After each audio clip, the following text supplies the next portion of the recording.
Let us consider an example to solve assignment problem. In this example, a department of a company has 5 employees with 5 jobs to be performed. The time in hours that each man takes to perform each job is given in the effective matrix. That means the cost matrix, the time matrix is given. This problem has 5 rows and 5 columns. Row wise jobs are given and column wise employees are given. These are 5 employees and these are 5 jobs. First employee takes 10 hours. First employee takes 10 hours to perform job A. Similarly, first employee takes 3 hours to perform job B. So in this way, this time matrix is given.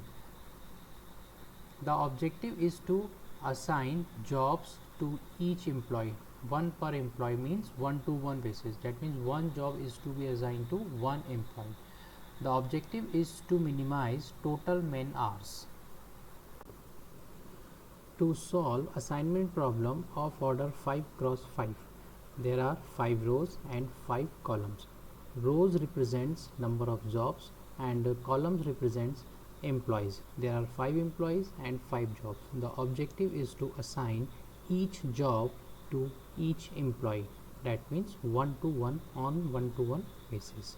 The objective is to minimize total man hours. Now, to solve this problem, we have to follow Hungarian algorithm. The first step of Hungarian algorithm is to identify the row minimums row wise from top to bottom.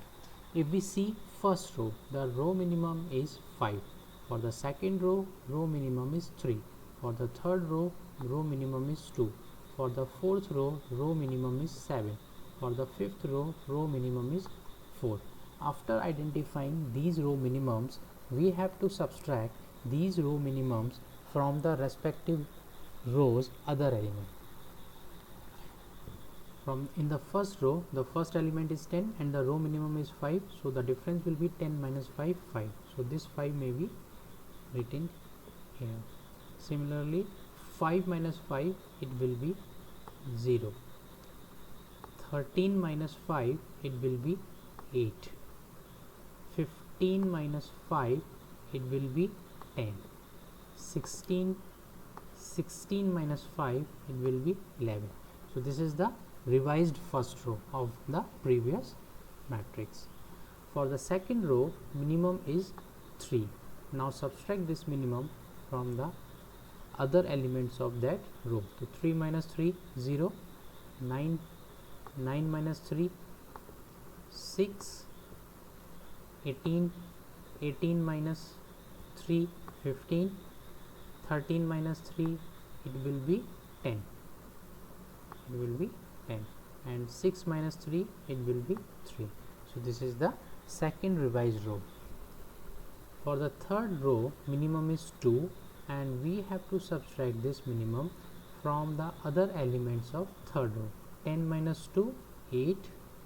7 minus 2, 5. 2 minus 2, 0. 2 minus 2, 0. 2 minus 2, 0. In the fourth row, minimum element is 7 और हमको क्या करना है, इस रो के सारे element में से इस मिनिमम को माइनस कर देना है. तो 7 minus 7, 0. 11 minus 7, 4. 9 minus 7, 2. 7 minus 7, 0. and 12 minus 7, 5. So this is the revised fourth row. In the fifth row, the minimum is 4. 7 minus 4 is 3. 9 minus 4 is 5. 10 minus 4 is 6. 4 minus 4 is 0. 12 minus 4 is 8. सो इस तरह से आपके पास क्या हो जाएगा, हर रो में आपके पास कम से कम एक ज़ीरो मिल जाएगा. सेम स्टेप्स आपको कॉलम वाइज करना है. चूँकि यहाँ पे हर कॉलम में आपको एक एक ज़ीरो दे रखा है, तो इसीलिए आपको ये स्टेप रिपीट करने की अब ज़रूरत नहीं है. फर्स्ट कॉलम में 2 ज़ीरो दे रखे हैं, थर्ड सेकंड कॉलम में भी एक ज़ीरो है, थर्ड कॉलम में एक ज़ीरो है, फोर्थ कॉलम में 3 ज़ीरो है और फिफ्थ कॉलम में एक ज़ीरो है। तो हंगेरियन मेथड के पहले स्टेप में क्या है कि आपके पास हर रो और हर कॉलम में एटलीस्ट 1 ज़ीरो होना चाहिए। अब आपको पॉसिबल असाइनमेंट्स बनाने हैं। तो पॉसिबल असाइनमेंट्स बनाने के लिए हम क्या करेंगे, हम उन रोज़ को सर्च करेंगे जिसमें सिंगल ज़ीरो दे रखा होगा। तो फर्स्ट रो में ये ज़ीरो सिंगल है, इसके अलावा और कोई ज़ीरो नहीं है फर्स्ट रो में। इसको हम यहाँ पे एन रेक्टेंगल कर देंगे। ये आपने यहाँ पे इसको एन रेक्टेंगल कर दिया। इसके करस्पॉन्डिंग जितने भी ज़ीरोज़ होंगे इस कॉलम में हम उनको क्रॉस ऑफ कर देंगे। यहाँ पे आपके पास कोई ज़ीरो नहीं है तो इसीलिए हमने किसी को क्रॉस ऑफ नहीं किया। अब उसके बाद में हम सेकंड रो में आते हैं। इस रो में ये ज़ीरो आपका सिंगल है तो इसको हमने एन रेक्टेंगल कर दिया और इसके करस्पॉन्डिंग कॉलम में ये ज़ीरो को क्रॉस ऑफ कर दिया। अब हम थर्ड रो में आते हैं। यहाँ पे 3 ज़ीरो हैं। अभी हम क्या कर रहे हैं, हम उन रो को सर्च कर रहे हैं जिसमें आपके पास सिंगल ज़ीरो है। अब चूंकि आपने एक ये ज़ीरो क्रॉस ऑफ कर दिया है तो आप इसको भी सेलेक्ट कर सकते हैं, लेकिन हम क्या करेंगे, हम पहले सिंगल ज़ीरो वालों को सर्च करेंगे। तो आपने यहाँ पे ये सिंगल ज़ीरो दे रखा है, इसको आपने यहाँ पे एन रेक्टेंगल कर दिया और इन दोनों को यहाँ पे क्रॉस ऑफ कर दिया। ओके, तो ये आपके पास क्रॉस ऑफ हो गया। अब हम कॉलम बाई सिंगल ज़ीरो देखेंगे। इस कॉलम में 2 ज़ीरो हो जाएंगे आपके पास, ये एन रेक्टेंगल है, ये क्रॉस ऑफ हो गया तो यहाँ पे कोई ज़ीरो नहीं बचा आपके पास। कॉलम वाइज देखिए, यहाँ पे आपके पास कोई भी ज़ीरो नहीं है। इसके पास में आपके पास कोई ज़ीरो नहीं बचता है। इसके बाद में ये आपके पास एक सिंगल ज़ीरो बचेगा, तो इसको आपने यहाँ पे एन रेक्टेंगल कर दिया और इसके करस्पॉन्डिंग इनको आपने यहाँ पे क्रॉस ऑफ कर दिया, इस वाले ज़ीरो को क्रॉस ऑफ कर दिया। तो इस तरह से आपके पास में ये 4 असाइनमेंट्स आ गए। आपके पास ये कितनी रोज़ हैं, 5 रोज़ हैं, 5 कॉलम्स हैं और पॉसिबल असाइनमेंट्स कितने हैं, 4। इसका मतलब आपका करंट सॉल्यूशन ऑप्टिमम नहीं है।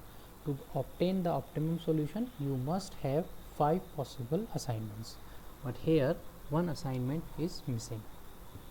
Possible assignments बनाने के बाद में आपको minimum number of lines को plot करना है। तो minimum number of lines को plot करने के लिए आपको टिक मार्क मेथड को फॉलो करना होगा। मिनिमम नंबर ऑफ लाइंस को प्लॉट करने का मतलब ये है कि आपको कम से कम लाइनों में सारे ज़ीरोज़ को कवर करना है। तो आपने क्या किया, आपने पहले उन रो को आइडेंटिफाई किया जिसमें एक भी आपका एन रेक्टेंगल ज़ीरो नहीं है। तो फर्स्ट रो में एन रेक्टेंगल ज़ीरो है, सेकंड में है, थर्ड में है, फोर्थ में नहीं है। तो फोर्थ रो में आपने इसको, फोर्थ रो को आपने टिक कर दिया। ओके, और फिफ्थ रो में भी है तो इसीलिए अभी फ़िलहाल हम इसको टिक नहीं करेंगे। ठीक है, तो फोर्थ रो सबसे पहले आपने इस रो को टिक किया। तो इस रो को टिक करने के बाद में इस रो में हमने जितने भी ज़ीरोज़ हैं उनके करस्पॉन्डिंग कॉलम्स को टिक कर दिया। तो फोर्थ रो में ये 2 ज़ीरोज़ हैं आपके पास, एक ये ज़ीरो और एक ये ज़ीरो। तो इन दोनों ज़ीरोज़ के अगेंस्ट में इन कॉलम्स को हम यहाँ पे टिक कर देंगे। ओके, तो फर्स्ट कॉलम में जितने भी एन रेक्टेंगल ज़ीरो होंगे उनके करस्पॉन्डिंग रो को हम टिक करेंगे। तो इस करस्पॉन्डिंग कॉलम, इस कॉलम में ये ज़ीरो आपका एन रेक्टेंगल है और इसके करस्पॉन्डिंग इस रो को हमने यहाँ पे टिक कर दिया। सिमिलरली फोर्थ कॉलम में आपके पास ये ज़ीरो एन रेक्टेंगल है और इसके करस्पॉन्डिंग रो को हमने यहाँ पे एन रेक्टेंगल कर दिया। तो इस तरह से हमारे पास में टिक्ड रोज़ और अनटिक्ड रोज़, टिक्ड कॉलम्स, अनटिक्ड कॉलम्स आपको मिल जाएंगे। लाइंस को प्लॉट करने के लिए आपको क्या करना है, आपको अनटिक्ड रोज़ और अनटिक्ड रोज़ के लिए हॉरिजॉन्टल लाइंस आपको प्लॉट करनी है और टिक्ड कॉलम्स के लिए वर्टिकल लाइंस प्लॉट करनी है। तो पहली रो आपकी अनटिक्ड है तो इसीलिए आपने इसको हॉरिजॉन्टल लाइन से प्लॉट कर दिया। फिर सेकंड रो आपकी टिक्ड है इसीलिए हम यहाँ पे कोई लाइन प्लॉट नहीं करेंगे। थर्ड रो आपकी अनटिक्ड है इसीलिए हमने यहाँ पे हॉरिजॉन्टल लाइन प्लॉट कर दी। फिर फोर्थ रो आपकी टिक्ड है इसलिए हम यहाँ कोई लाइन प्लॉट नहीं करेंगे। फिफ्थ रो आपकी टिक्ड है इसीलिए हम यहाँ पे कोई कॉलम, किसी भी लाइन को प्लॉट नहीं करेंगे। सिमिलरली फर्स्ट कॉलम आपका टिक्ड है इसीलिए हमने यहाँ पे एक वर्टिकल लाइन को प्लॉट कर दिया। फोर्थ कॉलम आपका टिक्ड है इसीलिए हमने फोर्थ कॉलम को वर्टिकल लाइन से प्लॉट कर दिया। तो इस तरह से आप देखिए सारे ज़ीरोज़ आपके कवर हो चुके हैं। ये जो 4 मिनिमम लाइंस हैं वो आपके सभी ज़ीरोज़ को कवर कर रही हैं। ठीक है ना, अगर हमको चेक करना है कि क्या हमारा करंट सॉल्यूशन ऑप्टिमम सॉल्यूशन है तो इसके लिए हमें क्या चेक करना होगा, minimum number of lines number of rows या नंबर ऑफ कॉलम्स के बराबर हैं या नहीं है। नंबर ऑफ रोज़ आपके पास कितने हैं 5, नंबर ऑफ कॉलम्स आपके पास कितने हैं 5, नंबर ऑफ मिनिमम लाइंस कितने आपने प्लॉट किए हैं 4, तो ये आपस में बराबर नहीं है, इसीलिए आपका करंट सॉल्यूशन ऑप्टिमम नहीं है। इसीलिए हमको अपनी इस टेबल को रिवाइज करना होगा। Next value will be obtained by identifying the uncovered minimum element. Uncovered element means यहाँ से कोई भी लाइन आपकी नहीं गुजर रही हो। तो 6, 15, 3, 4, 2, 5, 8, 6, 5. These elements are uncovered. The minimum of these elements is 2. इस 2 को अनकवर्ड एलिमेंट में से हम माइनस करेंगे, कवर्ड एलिमेंट्स को एज इट इज़ लिख देंगे, और वो कवर्ड एलिमेंट्स जहाँ पे 2 लाइन इंटरसेक्ट कर रही हैं वहाँ पे हम इस मिनिमम एलिमेंट को वहाँ ऐड कर देंगे। तो जो मैट्रिक्स बी पॉइंट में दे रखी है उसको रिवाइज करने के लिए हम क्या करेंगे, मिनिमम एलिमेंट को 5 में ऐड कर देंगे, क्योंकि यहाँ पे 2 लाइन इंटरसेक्ट कर रही हैं। तो 5 + 2 इज़ 7, आपका 7 आ गया। 0 सिर्फ कवर्ड है, इंटरसेक्शन नहीं हो रहा है कोई भी, इसीलिए हम इसको एज इट इज़ लिख देंगे 0। 8 आपके पास कवर्ड है लेकिन कोई इंटरसेक्शन नहीं हो रहा है, इसीलिए हम यहाँ पे इसको 8 लिख देंगे। 10 आपका कवर्ड है और साथ में 2 इंटरसेक्शन भी हो रहा है 2 लाइंस का, इसीलिए हम यहाँ पे मिनिमम एलिमेंट को ऐड कर देंगे 12। 11 आपका कवर्ड है लेकिन यहाँ पे कोई इंटरसेक्शन नहीं हो रहा है, इसीलिए हम इसको एज इट इज़ लिख देंगे। सिमिलरली सेकेंड रो में क्या है, सेकेंड रो भी आपका कवर्ड है, इंटरसेक्शन नहीं हो रहा है, इसीलिए एज इट इज़ लिख देंगे। 6 आपका अनकवर्ड है, तो मिनिमम एलिमेंट को इसमें से माइनस कर देंगे, तो 6 will be replaced by 4। 15 will be replaced by 15 - 2 13। 10 आपका कवर्ड है, इसीलिए हम इसको एज इट इज़ लिख देंगे। 3 - 2 ये आपका 1 हो जाएगा। सिमिलरली 8 आपका कवर्ड है, साथ में 2 लाइंस इंटरसेक्ट कर रही हैं, तो हम यहाँ पे इसको ऐड कर देंगे 10। 8 विल बी रिप्लेस्ड बाई 10। 5 आपका कवर्ड है, 5 आपका एज इट इज़ आ जाएगा। 0 आपका कवर्ड है, 0 आपका एज इट इज़ आ जाएगा। लेकिन ये 0 आपका क्या है, कवर्ड है और साथ में 2 लाइंस इंटरसेक्ट कर रही हैं, इसीलिए मिनिमम एलिमेंट को हम यहाँ पे ऐड कर देंगे। ये 0 आपका सिंपली कवर्ड है, इसलिए हम इसको एज इट इज़ लिख देंगे। तो इस तरह से आपकी थर्ड रो रिवाइज हो गई। नाउ फोर्थ रो, 0 आपका सिर्फ कवर्ड है, इसलिए एज इट इज़ लिख देंगे। 4 आपका अनकवर्ड है, 2 को माइनस कर देंगे 4 में से। 4 - 2 it will be 2। 2 - 2 it will be 0। 0 को हम यहाँ से माइनस कर देंगे, 0 एज इट इज़ आ जाएगा क्योंकि कवर्ड है। एंड 5 - 2 3, ये आपका अनकवर्ड एलिमेंट था, इसलिए 5 में से 2 माइनस कर दिया और ये 3 आपके पास आ गया। फिफ्थ रो में 3 आपका कवर्ड है, तो 3 एज इट इज़ लिखा जाएगा। 5 में से हम मिनिमम 2 करेंगे, तो 5 - 2 3 आ गया आपके पास। 6 - 2 4, 4 आपके पास आ गया। 0 आपका सिंपली कवर्ड है, इसीलिए एज इट इज़ लिखेंगे हम इसको। और 8 आपका अनकवर्ड है, तो 8 - 2 6। इस तरह से you will get revised matrix for the problem.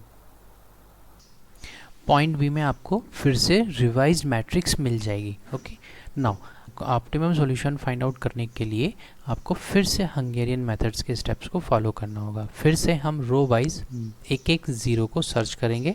If there is single zero और more than 1 zero then it is okay, otherwise we identify minimums of the respective rows and columns respectively।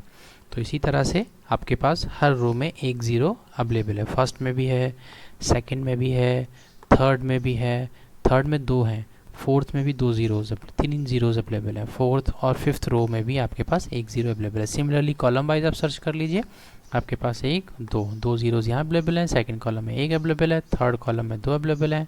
इसी तरह से fourth और fifth में भी एक एक zero आपके पास अवेलेबल है। ओके, अब हमको पॉसिबल असाइनमेंट्स बनाने के लिए फिर से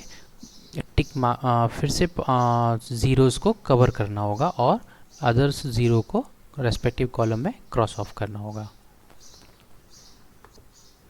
आपको फिर से उसी टेबल में फिर से सिंगल ज़ीरो सर्च करने हैं जो, और जिस रो में सिंगल ज़ीरो आपको मिल जाए उसको आप एन रेक्टेंगल करते जाइए। तो फर्स्ट रो में पहला ज़ीरो आपको ये मिलता है, इसको आपने एन रेक्टेंगल कर दिया, इसमें कोई ज़ीरो नहीं है इसीलिए हम किसी को क्रॉस ऑफ नहीं कर पाएंगे। सेकेंड रो में ये ज़ीरो आपको सिंगल मिलता है, आपने इसको एन रेक्टेंगल कर दिया और इसके करस्पॉन्डिंग कॉलम में इस ज़ीरो को क्रॉस ऑफ कर दिया। इसी तरह से थर्ड रो में आपके पास दो ज़ीरोज़ हैं, हम उसको बाद में सेलेक्ट करेंगे, और फोर्थ रो में दो ज़ीरोज़ हैं, फिर हम इसको बाद में करेंगे, पहले हम फिफ्थ रो के सिंगल ज़ीरो को कवर करेंगे। तो इस ज़ीरो को आपने एन रेक्टेंगल किया और इसके करस्पॉन्डिंग कॉलम में इस ज़ीरो को क्रॉस ऑफ कर दिया। ओके, अब आपको क्या करना है, इस रो में, अब फोर्थ रो में ये ज़ीरो सिंगल हो गया, अब इसीलिए आपने इसको यहाँ पे एन रेक्टेंगल कर दिया और इसको यहाँ पे क्रॉस ऑफ कर दिया।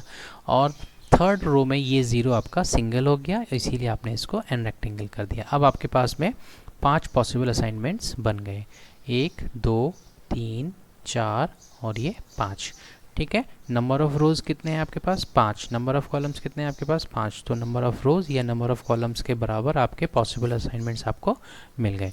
तो इस टेबल से आपको पॉसिबल असाइनमेंट्स मिल गए। तो इसमें हम कह सकते हैं कि हमने ए जॉब को सेकंड से असाइन किया, बी को फर्स्ट से असाइन किया, सी को फिफ्थ से असाइन किया, डी को थर्ड से असाइन किया एंड ई को फोर्थ से असाइन किया। और इन पॉसिबल असाइनमेंट्स के रेस्पेक्ट में जो ओरिजिनल वैल्यूज़ होंगी वो हमको ओरिजिनल मैट्रिक्स से नोट करनी होंगी। ओके, पॉसिबल असाइनमेंट्स को हमने इस टेबल में टेबुलेट कर दिया। तो job A is assign to employ 2, B is assign to employ 1, C is assign to employ 5, D is assign to employ 3, E is assign to employ 4। और उनके respective times हम ओरिजिनल मैट्रिक्स से note कर लेंगे, जिसमें हमने A and second के allocation पे 5 आवर्स से रखे हैं, बी और फर्स्ट एम्प्लॉय के रेस्पेक्ट में 3 आवर्स दे रखे हैं, सी और 5 के रेस्पेक्ट में 2 आवर्स दे रखे हैं। तो ये आपने ओरिजिनल टाइम्स ओरिजिनल टेबल से काउंट कर लिया, और लास्ट टेबल से आपने पॉसिबल असाइनमेंट्स फर्स्ट और सेकंड कॉलम में नोट कर लिए और इसका आपने टोटल कर दिया। तो इट मीन्स आपने कम से कम 23 आवर्स में इस जॉब को फिनिश कर सकते हैं। तो this is the optimal solution for this problem.